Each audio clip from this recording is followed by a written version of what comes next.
Bem, amigos do Guinvest, falamos ao vivo dos mercados para um call de ativos. Desculpa que essa conversa que boa, né? Ah, valeu, Ernesto. Agora, vocês viram que interessante é o mundo da análise, né? O mundo da análise, coisa interessantíssima. É assunto que não acaba mais. Bom, Petro, OGX, CSN, Vale, os de praxe, né? Eu queria fazer, eu já tinha intenção, antes de me estender por uma hora, eu já tinha intenção de ser um pouco mais rápido hoje, que eu estou cheio de compromisso. Então vamos ver se a gente restringe um pouco os ativos. Ambev, consumo, Oi. Eu peço desculpas, ontem alguém pediu Vivo e eu esqueci. Ficou anotado aqui na folha, mas eu acabei esquecendo. Então peço desculpa reiterada. Não é minha intenção preterir ninguém. Também eu havia dito, alguém entrou aí na finaleira pedindo MRV. E eu disse que ia quebrar esse galinho para ver MRV. E acabei esquecendo. Então, Elbor, LL, Ambev, Gerdau,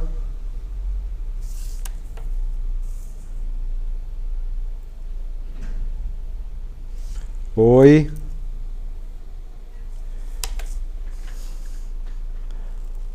Bom, agora vocês vão, não esqueçam de votar. Para quem chegou agora, vou botar de novo a enquete que está rolando aí. Quanto mais gente votar, melhor fica, né? É a enquete do curso. Não esqueçam da palestra de amanhã.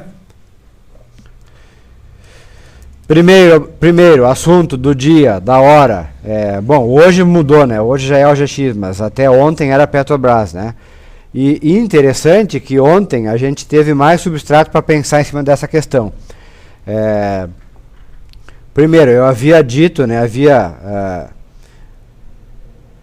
Havia estipulado não, mas como é a palavra, havia considerado, segundo a minha perspectiva, que essa alta aqui, mas essa aqui não deveriam ser desprezadas, tá?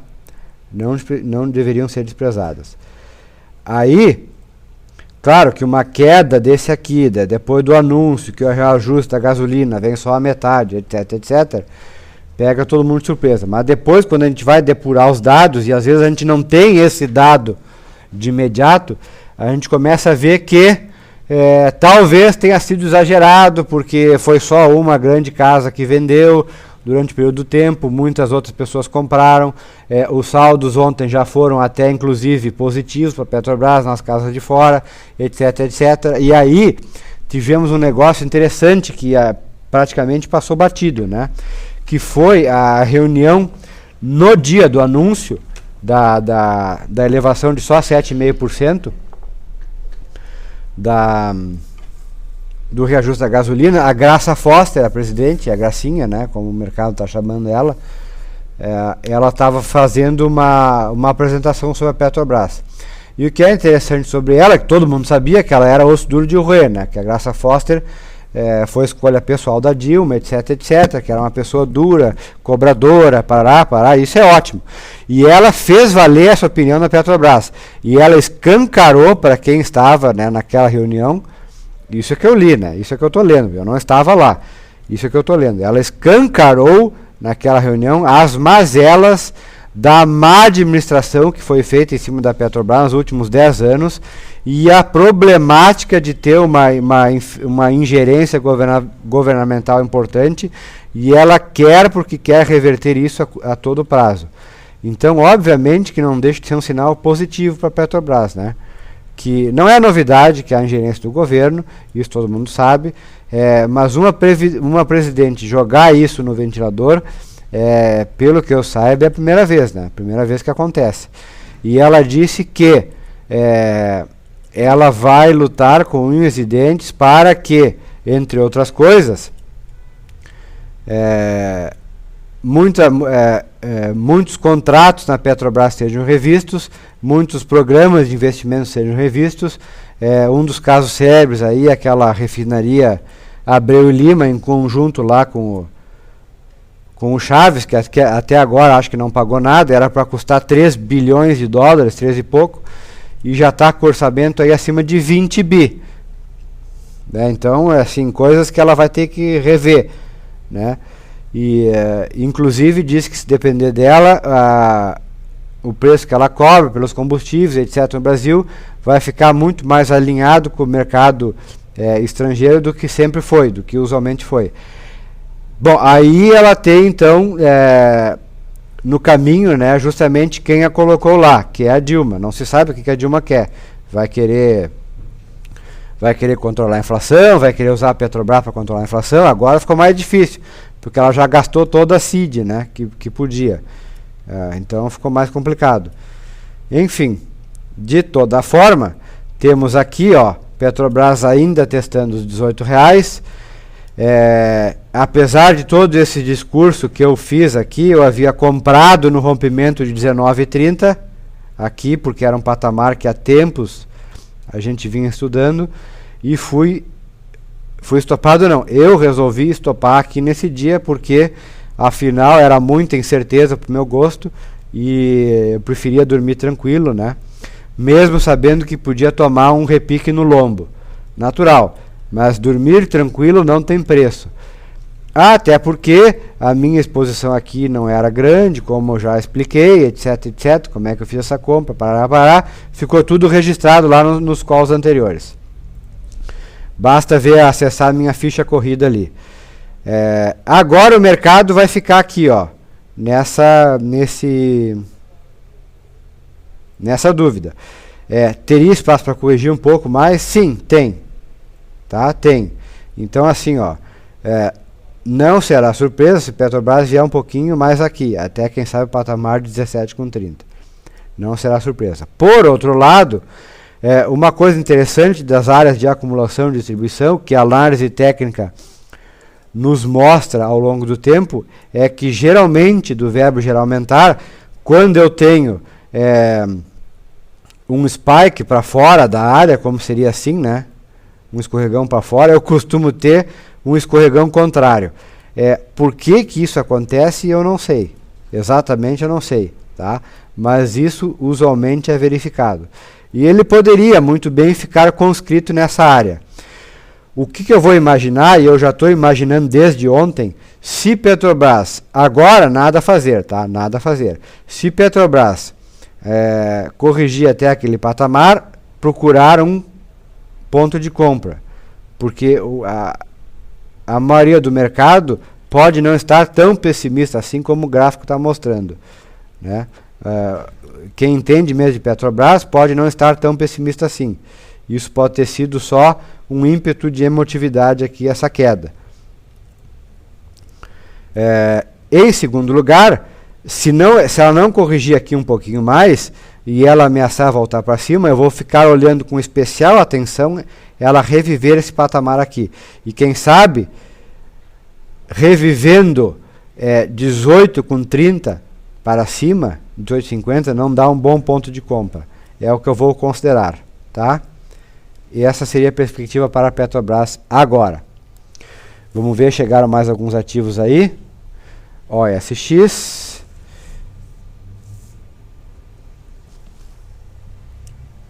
O Herculano votou, beleza. Eletes 3. Setor elétrico.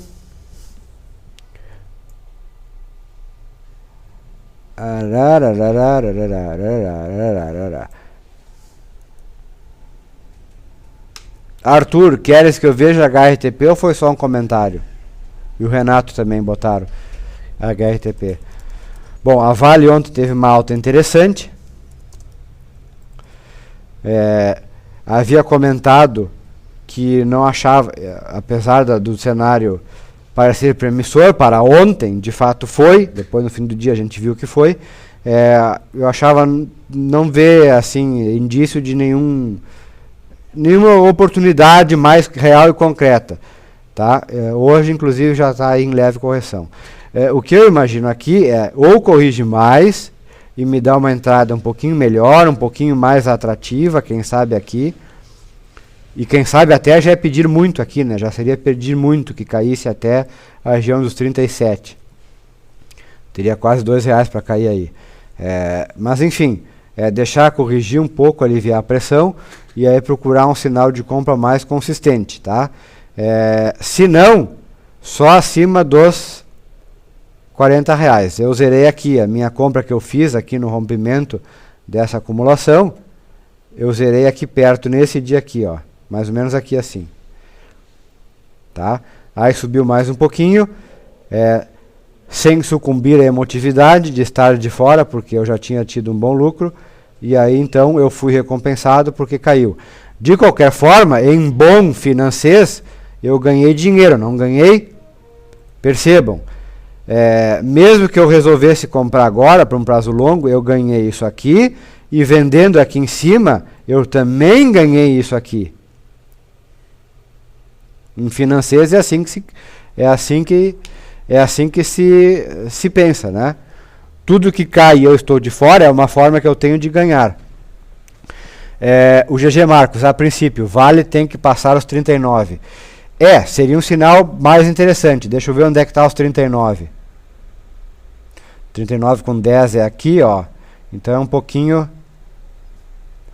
De fato, o GG está com razão, sabe? Pensando agora, observando o comentário dele e pensando, se eu imagino que os R$39 está mais ou menos aqui, se o mercado, considerando já que o mercado como um todo está lá na região mais ou menos do range, né, do índice futuro, está no suporte, e BOV deve estar também perto, se realmente acabar sendo o mercado se mostrar com possibilidade de repique, no geral, né, no curto prazo, Vale deve mostrar também. E se passar dos 39, de repente dá um bom trade de curto prazo até os 40.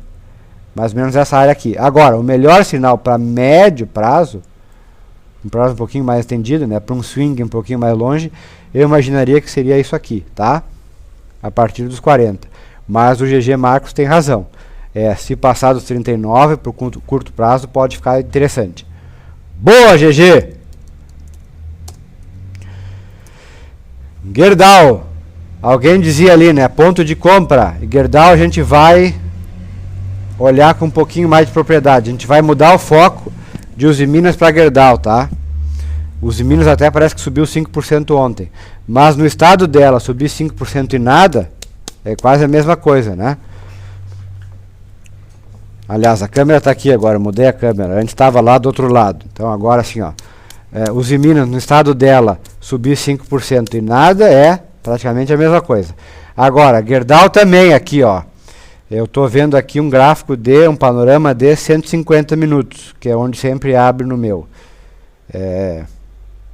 Porque é melhor? Não, porque eu gosto. Simples assim, curto e grosso. Não é melhor nem pior, é porque eu gosto. Porque eu gosto de ficar, e quem sabe aí, ver a perspectiva entre o intraday, que seria bem mais rápido, né? E o diário. Vamos ver então no gráfico de 90, não, 60 minutos, tá? Vamos abrir 60 minutos, olha aqui, ó. De cá eu já vejo aqui que está se aproximando de uma área de resistência. Aqui está, resistência.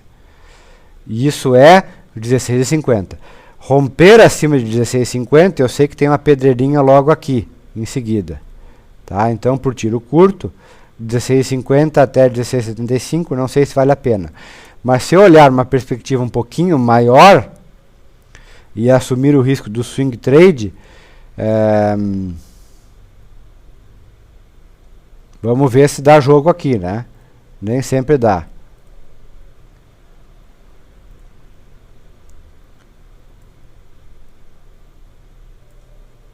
Deixa eu apagar esse aqui que não ficou bom. Tá aí, esse aqui ficou melhor. Topo, topo, topo. Fundo, fundo, fundo. Pegou, pegou.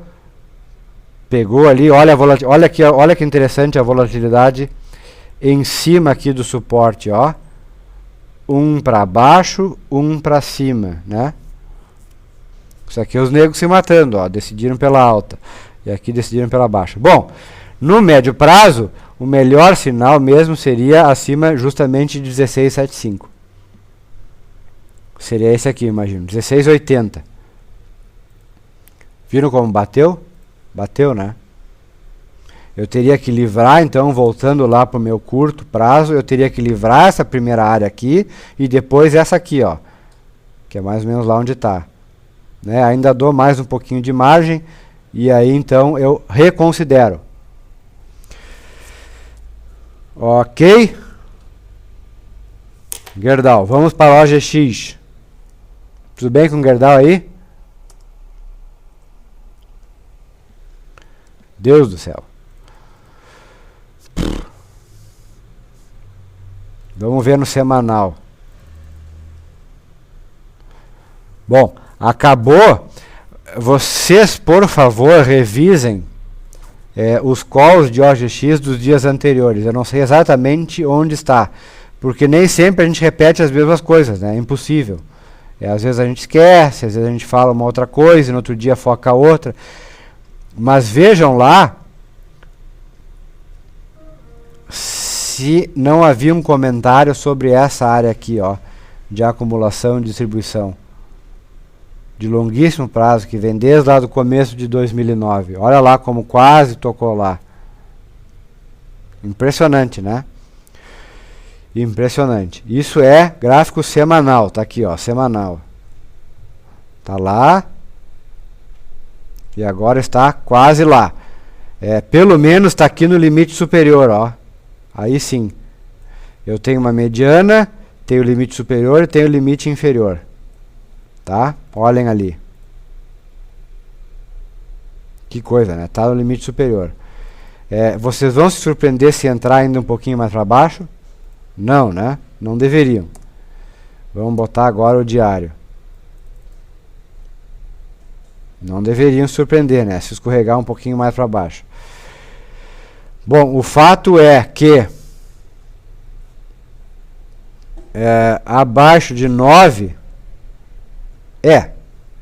eu falei antes, né? Abaixo de 9 o mercado dava um sinal extremamente pessimista. E ontem até deu chance, né, de sair. Abaixo de 9 quem ainda mantinha esperança. Tava aí, ó. 2 dias deu chance, né? Um aqui. E aí eu me lembro até que eu dizia que podia chegar aos 8,30, porque afinal 8,30, quer ver, ó. Tá bem aqui, ó. Era bem aqui esse limite. Podia chegar, né? E chegou mesmo. Não é porque assim, eu não estou querendo, por favor, não me interpretem mal. Quando eu digo que eu havia dito que podia chegar, é apenas uma probabilidade. Não é porque eu sou bom, não é porque eu sou o cara. Muito pelo contrário, eu queria ser bom, eu queria ser o cara. Se eu fosse bom e fosse o cara, não estaria perdendo dinheiro. Não teria perdido dinheiro em Petrobras e não estaria perdendo em YouTube, como estou até agora. Estou ganhando em outras coisas também, mas se eu fosse mesmo bom e fosse o cara, eu tinha um histórico de acertos melhor que eu tenho, tá? Gostaria de ser, mas não sou. O que eu quis dizer é que parecia viável, parecia, como vou dizer, era natural pensar que o mercado podia cair, corrigir até essa área aqui, que foi justamente uma área em que o mercado travou uma luta, não tão recentemente, mas travou uma luta de valuation na prática. É o valuation que foge dos relatórios de qualquer análise, de qualquer casa. Como inclusive essa aqui está fugindo. Porque eu duvido, embora não tenha revisado isso, mas eu acho extremamente improvável que tenha algum relatório de alguma casa considerando preço justo para a OGX. Quanto que está agora? R$6. Duvido.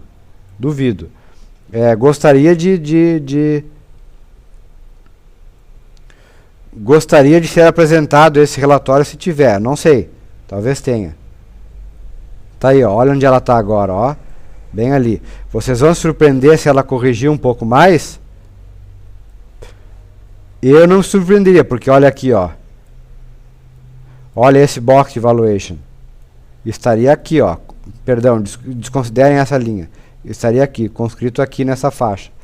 Então, é viável sim que ela caia ainda mais. Evidentemente não precisa ser hoje, não precisa ser amanhã, ela pode se recuperar mais um pouco, mas enfim, é um cenário, né? O que a gente precisa é cenário. Como é calculado o preço justo, Herculano? Boa pergunta. Isso aí é o seguinte, quem faz esse tipo de relatório, que é um relatório que a gente chama de fundamentalista,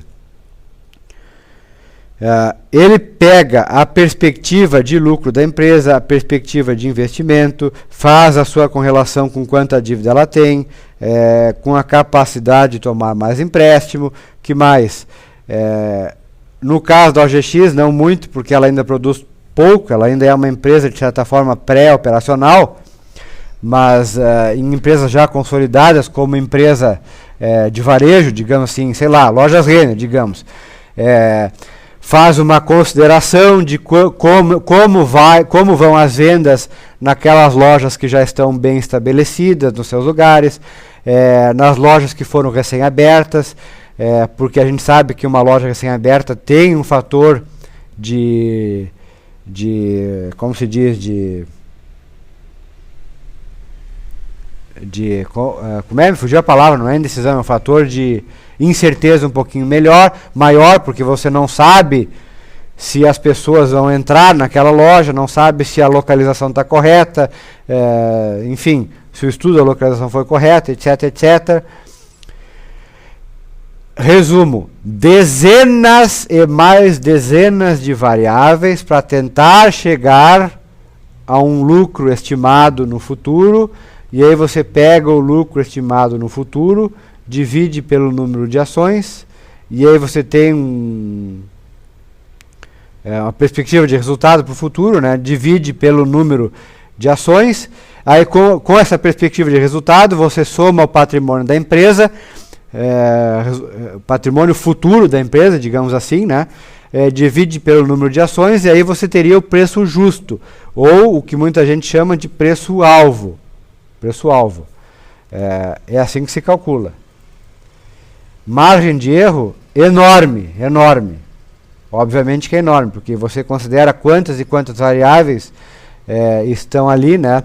E a maioria delas diz respeito a projeções, a futuro, né? Porque afinal o que já se sabe, né, o quanto que lucrou, o quanto que fez, o quanto que aconteceu, já está no preço, de certa forma, não tem como fugir disso.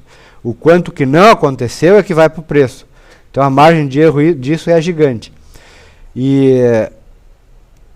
Mas é assim, considerando, né, a OGX especificamente, eu duvido que alguém tenha sequer aventado a possibilidade do poço lá de Tubarão Azul ter uma capacidade exatamente metade do que era prevista. Vejam, o que estava previsto era 10 mil e chega na real é 5 mil. Eu previa que ia vender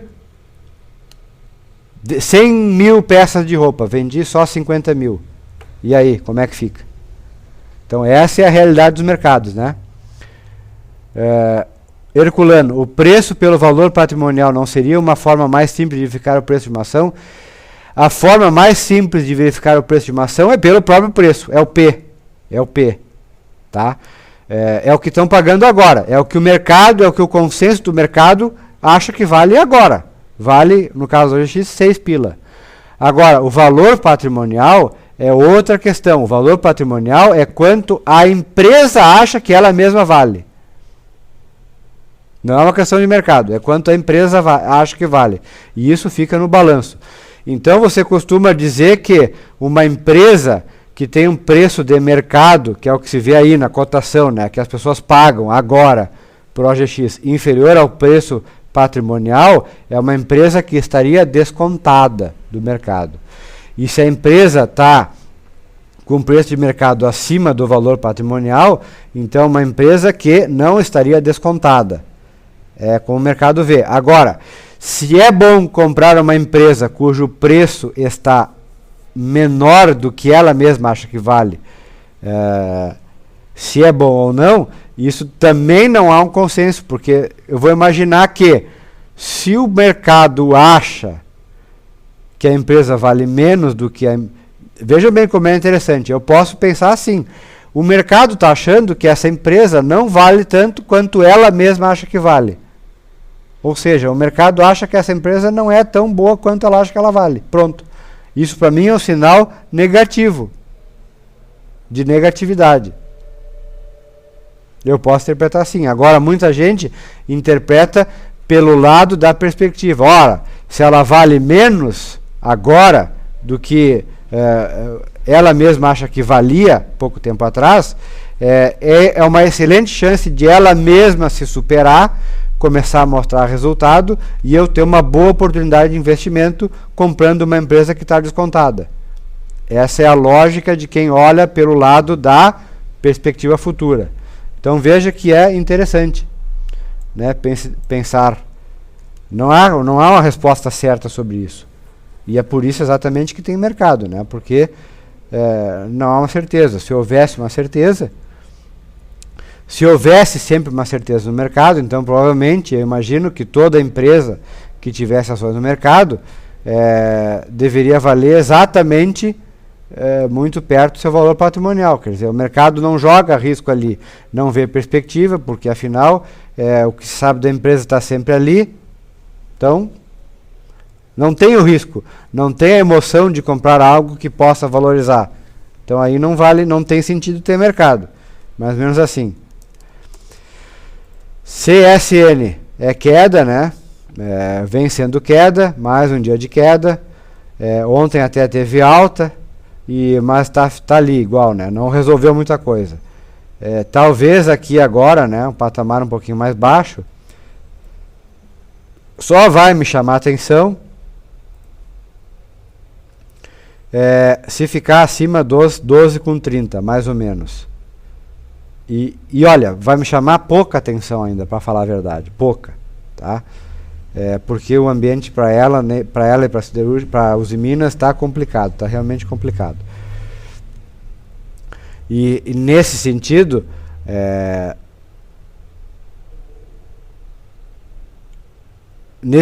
qualquer queda que venha ainda acontecer não me chama atenção em siderúrgica nacional, porque o viés é de queda, o mercado é de queda, topos e fundos descendentes, a inércia está para baixo, é muito mais fácil cair do que subir, ou seja, ela tem que fazer um esforço enorme para subir, e é justamente o que vai me chamar a atenção, quando esse acontecer. Então, por melhor que seja o esforço dela, aqui no primeiro momento, ela tem todo esse caminho aqui para subir, e isso não me chamaria atenção. Me chamaria a partir daqui, talvez. Aí sim. Porque nessa fase, ela já terá subido consideravelmente. Quem sabe toda essa pressão aqui de venda já tenha sido, em grande parte, aliviada. Quem sabe incita o comprador, né, com essa recuperação, quem sabe incita o comprador que ainda está indeciso a entrar e fazer mais pressão de compra, e aí nessa fase eu teria, quem sabe, a formação de um pivô de alta aqui, né? Uma recuperação, uma nova queda, fazendo um fundo mais alto para depois, quem sabe, a recuperação. É bem assim, ó, desenho de uma estratégia. Desenho, tá? Nessa fase aqui eu acharia interessante. Nessa aqui. E vejam que parece que está bem longe de acontecer. Então assim, ó, no curto prazo eu não vejo nada interessante para siderúrgica nacional. Agora, quem quer efetivamente correr risco, aí tem muita chance sim, né? Quem quer correr risco, quem quer operar day trade, saiba que ela está acima de 20, você pode comprar agora com stop em 20 centavos e possibilidade de ganhar 80, né? Que ela chegue nos 12 num eventual repique do mercado. Então, é um risco retorno que vale a pena. Você ganha 80 centavos para perder 20. Mas isso é uma perspectiva de curtíssimo prazo. Para quem quer, evidentemente, correr esse risco. Não é o meu caso particular. Tá? Essa é a minha visão. O que realmente está pegando o setor de aço? Várias coisas. No Brasil, especificamente no Brasil, custos elevados, dentro de toda a perspectiva do custo Brasil. Você consegue comprar aço do exterior mais barato do que produz aqui. Não é novidade, o próprio Gerdau, semana passada, na conferência lá que ele fez, ele escancarou essa verdade. Não é novidade, tá? Não é novidade. E no cenário global, talvez você tenha aí um excesso de sobredemanda também. Você tem um cenário um pouco complicado na China. Você teve aí nessa madrugada a Rio Tinto considerando, já prevendo, né, um preço de minério de ferro 11% menor para os próximos meses, por conta de uma demanda mais fraca na China, porque os estoques de aço na China estão elevados. As indústrias de aço, né, as siderúrgicas na China, elas vêm operado com margens muito pequenas, muitas delas estão até fechando, né, estão reduzindo a sua produção. E agora, claro, que a China tem uma ingerência também, né, uma economia estatal, ela tem uma ingerência nesse sentido muito forte. Ela diz qual empresa que vai fechar e dá estímulos para que novas empresas se instalem. É o que está acontecendo na China. Ela está fechando indústrias que não são tão competitivas e está estimulando aí também a abertura de siderúrgicas com poder de competitividade um pouquinho melhor. Ou seja, o cenário atual agora não é bom. Mas se a economia global se recuperar, sabe que sem aço nada anda, né? Então fica aí uma questão para os próximos meses. E nesse sentido, por que a Gerdau está bem e as outras estão mal? É fundamentalmente posicionamento de mercado. A Gerdau, ela tem um posicionamento muito voltado, né, para o exterior. Ela tem muitas plantas no exterior, ao contrário da Siderúrgica Nacional e da Uzi Minas, que são mais voltadas para o mercado interno. Então, assim, a Gerdau está muito melhor do que Siderúrgica Nacional e Uzi Minas. E nem sempre foi assim. Num passado não muito recente, a Gerdau era o ovo podre da cesta e as outras duas estavam bem na foto, né? Vejam como o mundo gira e a fila anda, né? Troca de lugar, dança das cadeiras. Agora, quem estava por baixo antes, agora está por cima. Muito bem. Com isso, finalizamos o setor de commodities. Eu estou com uma agenda um pouco apertada hoje. E vou dizer que vou postar os calls, os links, né, para a gravação, acho que só no final do dia, tá? Quem sabe até de noite, infelizmente. Porque me toma muito tempo isso. Mas, enfim. O Bruno pergunta. Com relação ao GX, dá para acreditar numa empresa que errou tão feio? Boa pergunta. Boa pergunta, né? Eu diria assim que nessa fase dos acontecimentos, até o próprio presidente da companhia, de certa forma, errou, né? Errou, porque nem ele esperava, acho. Acho que pegou todo mundo de surpresa, de uma forma ou de outra. Mas complicado, né? Complicado. Muito bem, finalizando aqui, voltando em 20 segundos. Obrigado.